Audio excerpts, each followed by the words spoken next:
Imagine, if you will, taking an ascetic desert mystic from about 2,000 years ago.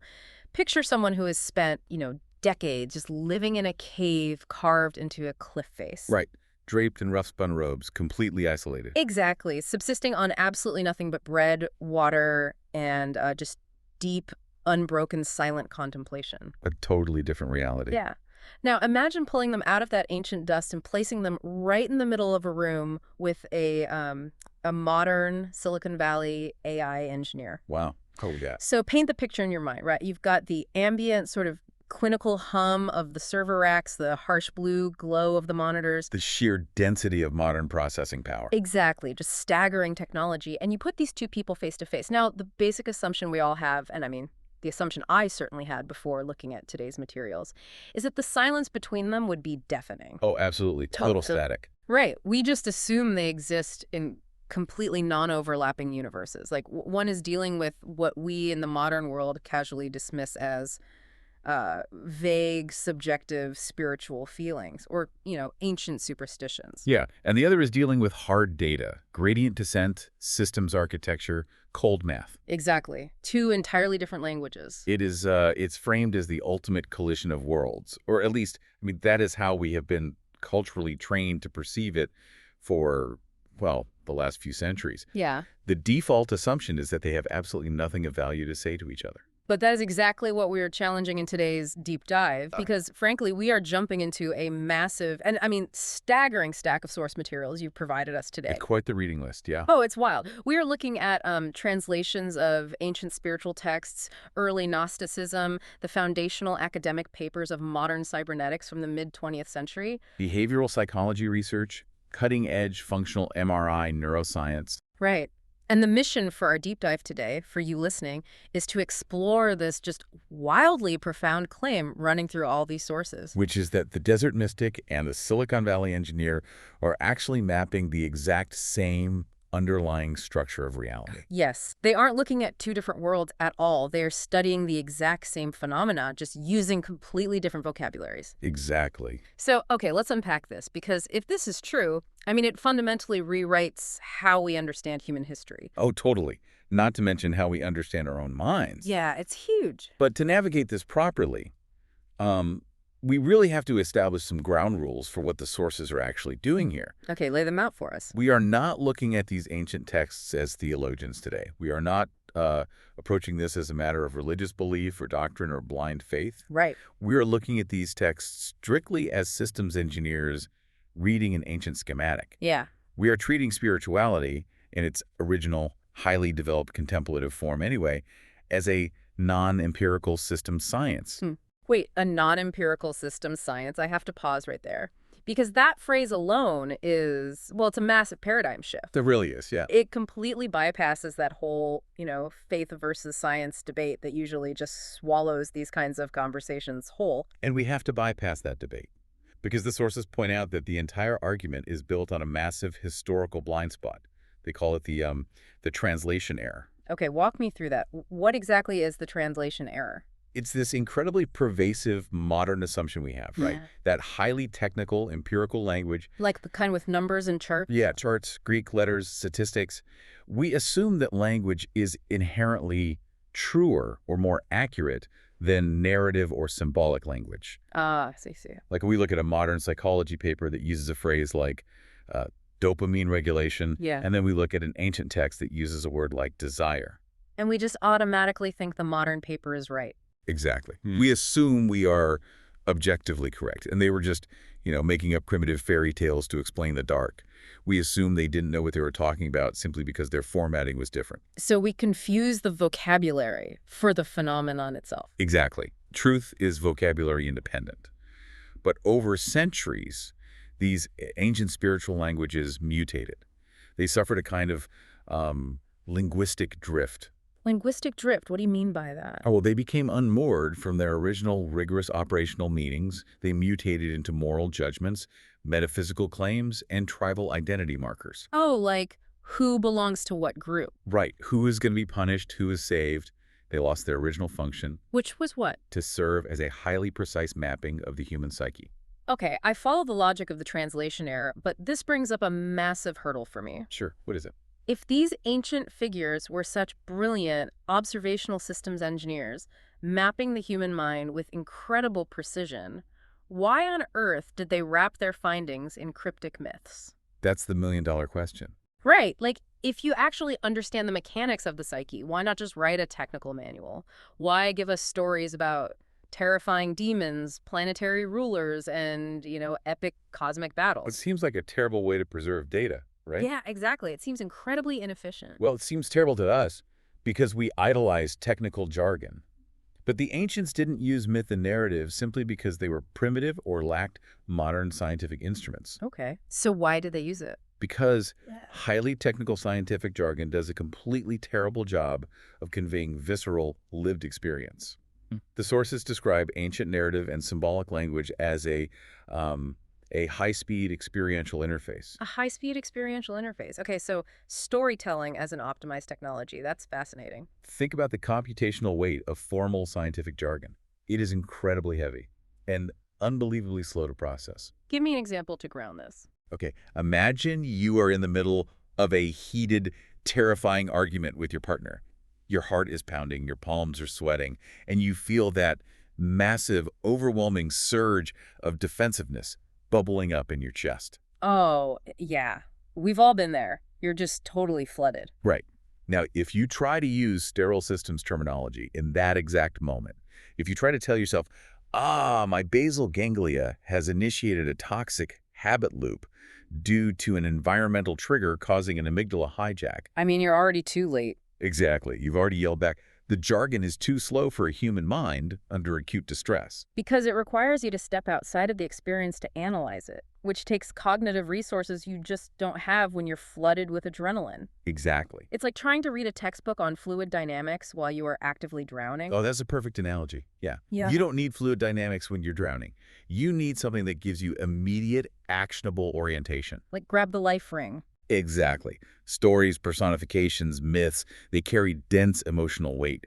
They have an immediacy that bypasses that slow cognitive bottleneck in the prefrontal cortex. Wow. So narrative was essentially the most advanced data storage technology they possessed. It was the only tool robust enough to capture the complex, blended, chaotic reality of internal human conflict and package it in a way that could actually be transmitted across generations. Right. So they weren't hiding the truth in a myth. No, not at all. They were formatting the truth so it could survive the human experience. Hang on, though. I need to push back on this because it sounds a little too clean. Fair enough. Historically, mysticism isn't just about internal psychology, right? It is absolutely obsessed with the external supernatural. Yes, that's true. We are talking about traditions filled with claims of literal miracles, ghosts, deities intervening in the weather to punish people, rain dances, magical spells. Right. Are we just cherry-picking the sophisticated philosophical parts of these texts and conveniently ignoring the rampant magical thinking to make it fit a neat Silicon Valley systems framework? I get where you're coming from. Because if a village is sacrificing a goat to make it rain, they aren't engaging in an internal, high-speed experiential interface. They literally think there is a guy in the clouds pulling levers. Yeah, that is the most common critique of this kind of synthesis, and we have to address it head on. And actually, the sources confront this directly. Okay, how do they explain it? They readily acknowledge the layers of mythology, superstition, and supernatural accretion that built up over time. Like a massive game of telephone. Exactly. Played over thousands of years by people who did not understand the original blueprints. We are not saying every ancient villager understood cybernetics. Right, that would be absurd. But what the sources argue is that in the contemplative cores of these movements, the inner traditions maintained by the actual architects of these systems, the word divine was not a supernatural claim at all. Wait, then what was it? If the architects of these systems didn't mean a bearded guy in the clouds pulling levers, what were they actually pointing at? In these precise operational frameworks, the divine meant unchanging or persistent lawful order. Persistent lawful order. Let that sink in. Right. If a pattern of behavior, a consequence, or a relational structure holds true consistently, regardless of the cultural context, regardless of the era, regardless of the individual experiencing it, the ancients categorized that absolute unchanging structure as divine. So they were hunting for the absolute stability beneath the chaos of the mind and nature. Yes. When they said something was the will of the divine, they were often describing what we would call a hard limit of a complex system. Ah, give me an example of that. Well, if you act with unchecked arrogance, the system of human social dynamics will inevitably crush you. Right. People will eventually turn on you. Exactly. That isn't a god throwing a lightning bolt from the sky. That is persistent, lawful order asserting itself. That completely changes how you read these texts. I want to apply this lens to some specific examples from the sources because this is where the translation from myth to mechanics gets really vivid. Let's do it. Let's look at Gnosticism. Usually, Gnostic texts are dismissed by modern historians as basically bizarre, esoteric sci-fi. Yeah, they get pretty wild. They talk about the demiurge, this ignorant, arrogant, false creator god who builds a flawed universe and firmly believes he is the absolute ruler of everything, even though he's actually just a subordinate byproduct of a higher reality. Right. If you read that literally, it's a fantasy novel. It sounds like ancient fan fiction. Yeah. But if you read it as an experiential interface, as a system schematic, the demiurge is a flawless, incredibly precise mapping of the rigid narrative human ego. Whoa. Break that down for me. How does the ego map to a false creator god? Well, think about what the ego actually is from a neurological perspective. Hmm. The ego, your sense of a cohesive narrative self, is a subordinate process in the brain. It's not running the whole show. Not at all. It is generated by a network of structures, including the default mode network, your autonomic nervous system, your subconscious processing, your sensory inputs. They are all doing vastly more work than your conscious ego. But it doesn't feel that way, does it? Exactly. Yet the ego genuinely believes it is the absolute center of command. It constantly builds flawed, self-serving realities, casts itself as the hero or the ultimate victim, and defends its worldview fiercely against any contradictory evidence. It's delusional. Totally. Yeah. The ancients personify the ego as a false, arrogant god because from the inside of your own subjective experience, that is exactly how the ego behaves. It tries to rule a universe it didn't actually create. That is staggering. The false god is literally the voice in my head telling me I'm the center of the universe. Yep. Okay, what about the archons? In the Gnostic myths, the demiurge rules through these terrifying demonic entities called archons that impose barriers between the human soul and the realm of light. They basically keep people trapped in darkness. Again, we have to strip away the medieval imagery. We aren't talking about literal demons flapping around with bat wings in the atmosphere. Okay, so what is the translation? The sources translate archons as systemic constraints, situational cues, and reinforcing habit loops. Habit loops. You're saying an ancient demon is just a modern habit loop. That's exactly what I'm saying. Walk me through the mechanics of that, because on the surface, that sounds like a massive stretch. Okay, let's look at the mechanics of addiction, or even just a deeply ingrained anger response. Sure. When a modern clinical psychologist says, the patient needs to extinguish the conditioned response to this specific environmental trigger because the neural pathway is heavily myelinated, they're describing a mechanism of control. Right, they're talking about brain wiring. Exactly. The brain has literally paved a superhighway for that specific reaction, making it incredibly difficult for the conscious mind to override it. So you get triggered, and the response is practically automatic. Yes. Now look at the ancient mystic. The mystic says, you must overcome the archon of anger that seizes you when you are insulted. They are describing the exact same underlying mechanism. Because from the inside, a triggered habit loop feels exactly like a demonic possession. Yes. You don't want to yell, you know you shouldn't yell, but this force just rises up and hijacks your mouth anyway. Precisely. The phenomenon is identical.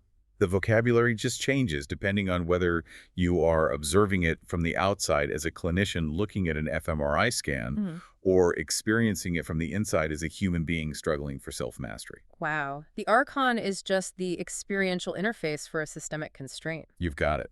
You know, this brings to mind an analogy that perfectly captures what we are doing today. It's the Rosetta Stone. Oh, that's a great comparison. Right. Because for centuries, European scholars looked at Egyptian hieroglyphs carved into tombs and obelisks and thought, oh, look at these pretty pictures of birds and snakes and eyes. It's decorative magic. It's primitive superstition. They just assumed it was art or nonsense. Oh, exactly. They had no idea what they were looking at. And then they uncovered the Rosetta Stone in 1799, which has the exact same decree written in 3 scripts: hieroglyphs, Demotic, and ancient Greek. And Greek was the key. Right. Because they already knew how to read ancient Greek, the lights suddenly came on.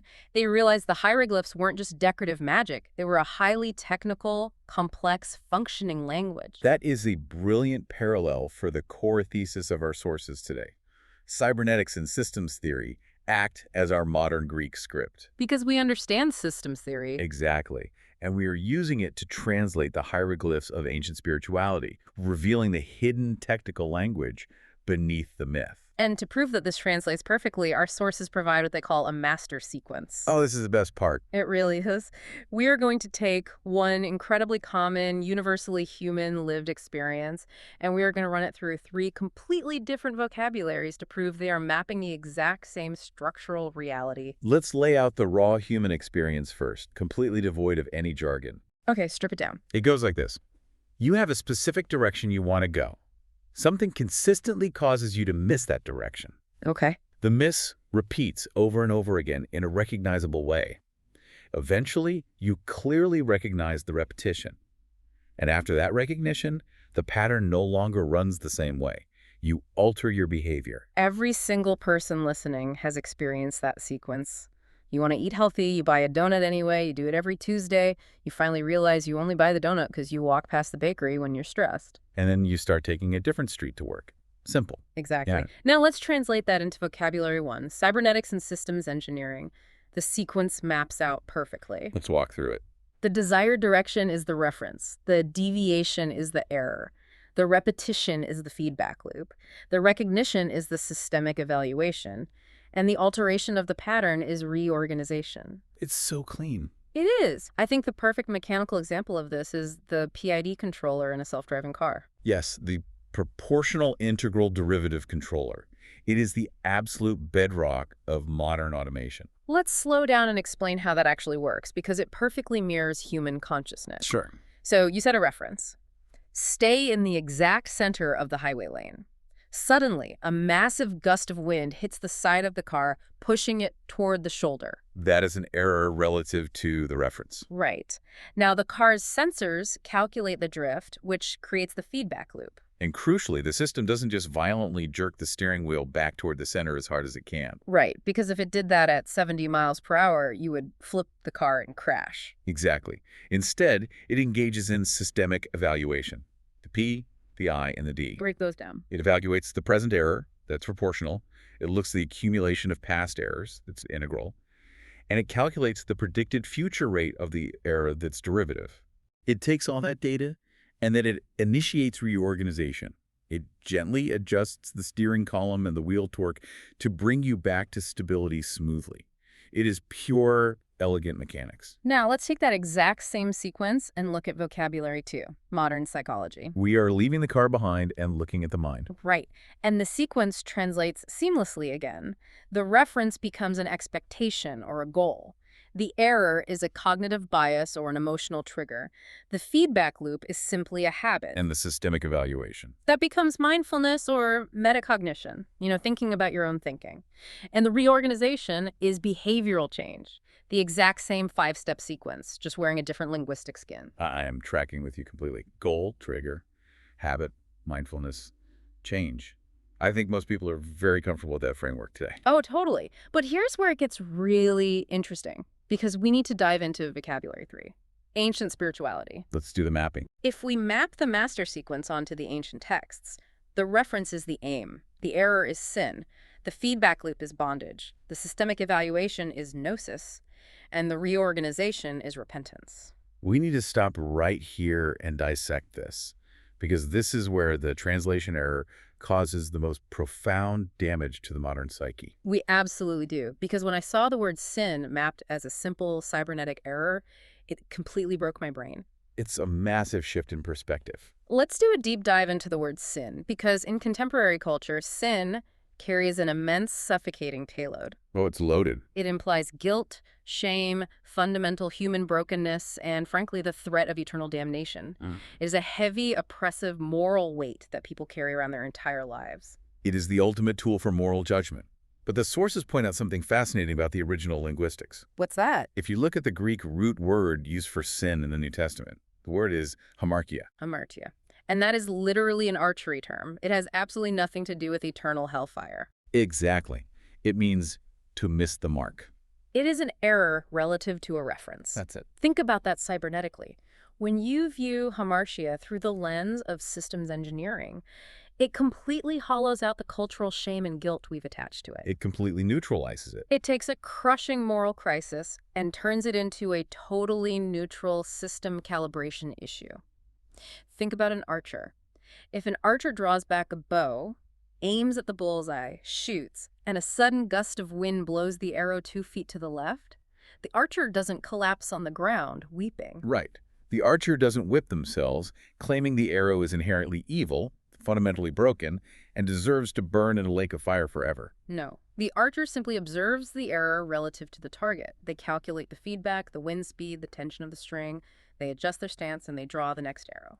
The ancient use of the word sin was a brilliant, non-empirical attempt to describe a repeating miss in human orientation. Give me a practical example of that. Okay, you aim for patience with your children, but you snap at them anyway. You miss the mark. The system is misaligned. That's it. Wow. It strips all the useless self-flagellation out of the process. It really does. And what about bondage? Religious texts constantly talk about people being bound by sin, shackled by their transgressions. If sin is just a systemic error, a miss, then what is bondage? Structurally, bondage is simply stabilization within a repeating suboptimal feedback loop. Which goes back to the archons we talked about. Exactly. It's neuroplasticity.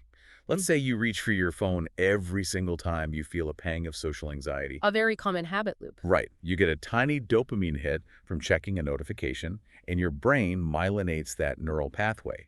The fatty tissue wraps around the axon, making the signal travel faster and faster. So it becomes automatic. You are literally, physically, structurally bound by a biological system that is efficiently running a flawed program. That is bondage. Which brings us to the moment of intervention. Nosis. Yes, nosis. Now, in popular culture, nosis is usually portrayed in movies as this mystical light beam from the heavens, where a glowing angel whispers divine secrets into your ear. Which again is the mythological accretion. Right. But if we follow the cybernetic translation, what is it actually? Structurally, nosis is simply the precise moment a complex system becomes fully aware of its own repetition. Okay, like the PID controller in the car. Exactly. It is the moment the self-driving car's central processor suddenly recognizes that the steering sensor is miscalibrated and causing the drift. And for a human? For a human, it is the moment you catch yourself reaching for the phone, you feel the anxiety in your chest, and instead of just scrolling, you suddenly see the entire loop happening in real time. You step outside of it. Yes, you are no longer the loop. You are the observer of the loop. And once you have that gnosis, that clear sight, you get to the final step of the master sequence.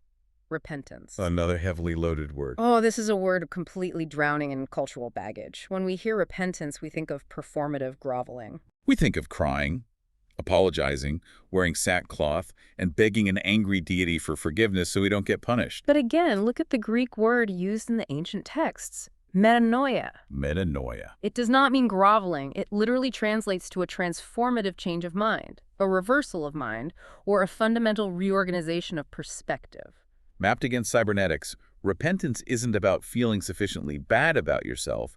It is simply reorganization. You see the error, you understand the feedback loop keeping you in bondage, and you recalibrate your reference point. You adjust the steering wheel. It's pure mechanics. It's not about forcing yourself to be a good person through sheer agony. It's about recognizing your own systemic drift and calmly correcting the angle. And this realization leads us directly to what the sources argue is the core malfunction in how modern society approaches behavioral change. Let's get into this. If sin is just a systemic error and repentance is just a structural recalibration, then our entire modern obsession with willpower is fundamentally flawed. Oh, willpower, the absolute holy grail of the modern self-help industry. Oh, it's everywhere. We are constantly told, if you just had more discipline, if you just grind harder, if you wake up at 4 a.m. and force yourself to do things you hate, you will be successful. Hustle culture in a nutshell. Yes.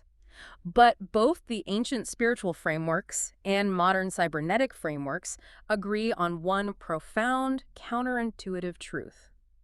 Behavior is not driven by an isolated internal force called willpower. It really isn't. Yeah. Output emerges from system states, Yeah. input conditions, and feedback loops. Right. Willpower is basically just you opening the door of a moving car and dragging your foot on the pavement trying to slow it down. I love that visual. You might actually slow the car down temporarily. It works for a minute, but Yeah. you are going to burn completely through your shoe. You might break your ankle, and it is unsustainably exhausting. It's brute force, and systems always win against brute force at our time. Exactly. Cybernetics and ancient spirituality say, stop dragging your foot on the pavement. Pull your foot inside the car, look under the dashboard at the steering column, and fix the actual structure generating the movement. And to illustrate this structural approach to behavior, the sources provide let's map it. In this framework, Judas represents the misaligned configuration of the psyche. Think about the characteristics of Judas in the text. Okay, he's a disciple. He's close to the teachings. Right. He is close to the truth. He hears the teachings. He possesses the knowledge, but he completely fails to apply it when the pressure is on. He sells it out. He betrays it. Psychologically, this is the intention-behavior gap. The intention-behavior gap. So Judas is that feeling when I know exactly what I should do, but I don't do it. Exactly. Let me give a personal example to ground this. Please do. There are nights where I am completely exhausted, and I know for an absolute fact that if I just turn off my phone and go to sleep, I will feel great tomorrow. I have the knowledge. Intention is there. But instead, I sit on the edge of my bed and doom scroll social media for 2 hours until 2 a.m., totally ruining the next day. Yeah. I am betraying my own stated goals. That is the Judas state. That is a perfect example. The Judas state is the part of the system that knows better but executes the flawed loop anyway. Okay, now, in contrast, what is the Jesus state in this internal schematic? Jesus represents the aligned configuration. This is the part of the system that actually applies what is known. It is the state of practical wisdom, where behavior is finally brought into coherence with understanding. Coherence. So if Judas and Jesus are just two states of my own mind, what does the famous betrayal represent in a cybernetic sense? The betrayal is the crucial moment where the internal misalignment becomes undeniable. Oh, like the nosis we just talked about. Exactly. It's the moment of nosis. Yeah. The system is forced to look at its own failure, its own hypocrisy. And what follows in the narrative is vital to understand structurally. In the story, Judas dies. Yes. But structurally, cybernetically, this is not a punitive moral punishment handed down by a wrathful God. What is it then? It is the natural termination of a flawed psychological configuration, a state of cognitive dissonance. Knowing the truth but acting against it can no longer maintain coherence once it's fully exposed to the light of total awareness. Oh, wow. The old pattern literally cannot survive being seen. Right. It resolves. It collapses under its own structural impossibility. And the collapse of the Judas state makes space for the aligned system, the Jesus state, to actually operate. The death of the error enables the full expression of the reference. Exactly. It is one single system reorganizing itself. It's incredible. And notice the mechanics here. The system learns not by accumulating more abstract information, but by restructuring its behavior based on a recognized mismatch. Right. You retain the memory of your own failure, your own Judas state, you're doom scrolling at 2 a.m., and you use the pain of that error as the data set to fuel your future alignment. You don't try to erase the error, you integrate it. This changes how you deal with your own failures completely. I mean, I don't need to hate myself for doom scrolling. I don't need to force myself to be a better person through sheer agonizing willpower. No, you just need to keep the receipt. You retain the data of your own errors. And, here's the beautiful secondary effect of this. When you internalize your own misaligned behavior as a structural error, it generates this really profound empathy for others. It really does. Yeah. Because you stop viewing other people as inherently evil. Yes. When you see someone else caught in a toxic feedback loop, lashing out or self-destructing, you don't judge them from a moral high horse. You recognize a system error that you yourself have run in the past, just perhaps in a different context. It naturally moves us from a society obsessed with moral judgment and punishment to a society focused on structural alignment and healing. Which brings us to a really critical juncture in our deep dive today. The proof. Right, because we have mapped this incredible structural overlap between ancient myths and modern systems theory. We've shown how sin is error, repentance is reorganization, and demons are habit loops. It all lines up. But a skeptic, or really rigorous thinker, would rightly ask, how do we know this is actually true? That's the epiphania problem. Exactly. How do we know this isn't just a neat manufactured metaphor that we forced together because our human brains are biologically wired to love recognizing patterns? Like, how do we know we aren't just looking up at the clouds and saying, oh, that cloud looks exactly like a bunny, when it's really just random water vapor? Right. How do we prove this is real? Yes. This is where we introduce the ultimate standard of truth utilized in these source materials. Gregory Bateson's principle of isomorphism. I want to spend some time on Bateson because his work is foundational here. Gregory Bateson was a brilliant 20th century anthropologist, cybernetician, and systems theorist. And he argued something profound about how we actually discover truth. What was his argument? He said that a theory confined to only one vocabulary, let's say, a theory about human behavior that only exists in a modern psychology textbook, might appear internally consistent, but it could be globally wrong. Oh, because it might just be an artifact of that specific academic jargon. It's a closed loop. Precisely. But isomorphism changes the game. Explain isomorphism. It literally means same shape. Bateson's concept is that when identical structural patterns recur across entirely different, completely isolated domains of reality, you are no longer dealing with a metaphor. You're encountering a foundational law of reality. Truth is what survives translation across domains. Yes. So if a specific pattern shows up in the thermodynamics of a combustion engine, and that exact same pattern dictates the balancing of a rainforest ecosystem, and that exact same pattern maps the cognitive feedback loops of a human brain, and that exact same pattern forms the structural theology of an ancient desert mystic living in a cave. You weren't looking at a coincidence. No.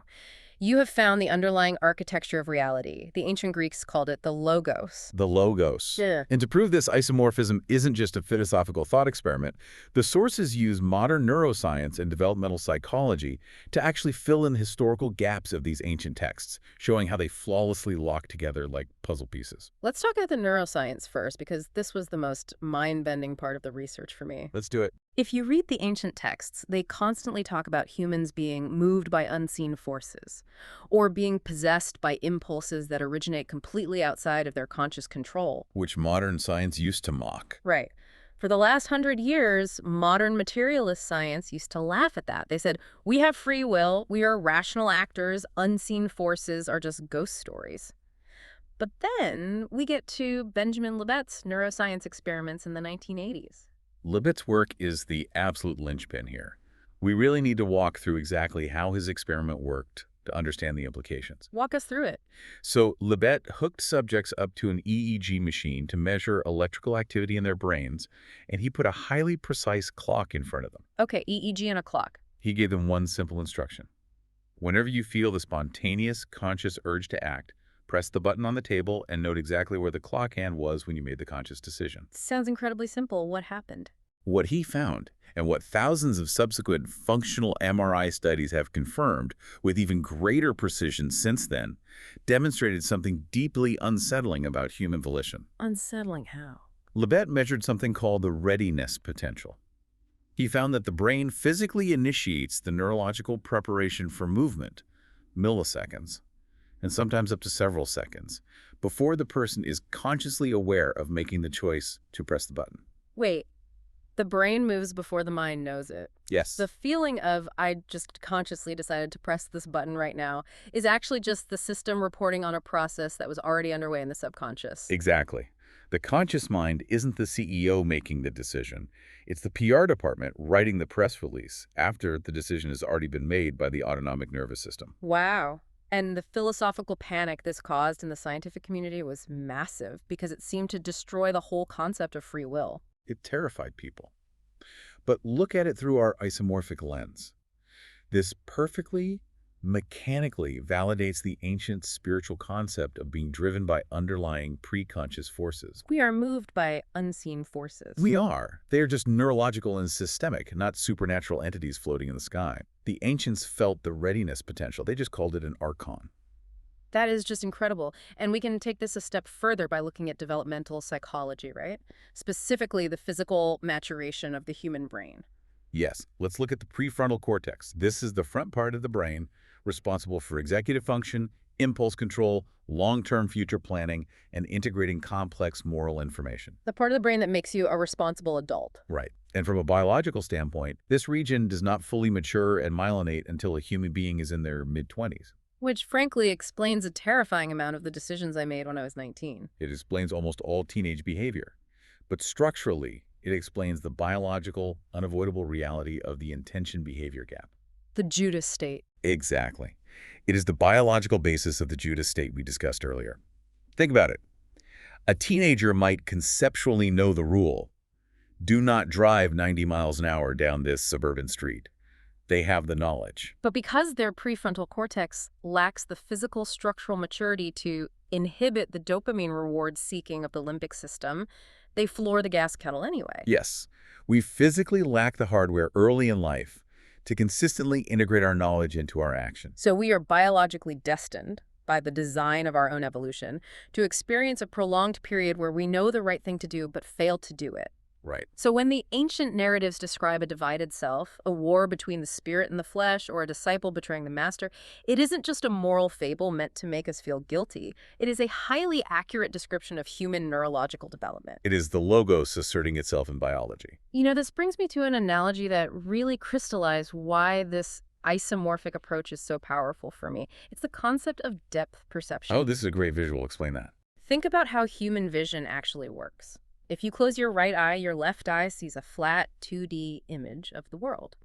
If you close your left eye, your right eye sees a slightly different 2D image from a slightly different angle. Right. But when you open both eyes, your visual cortex takes those two separate flat images and overlaps them.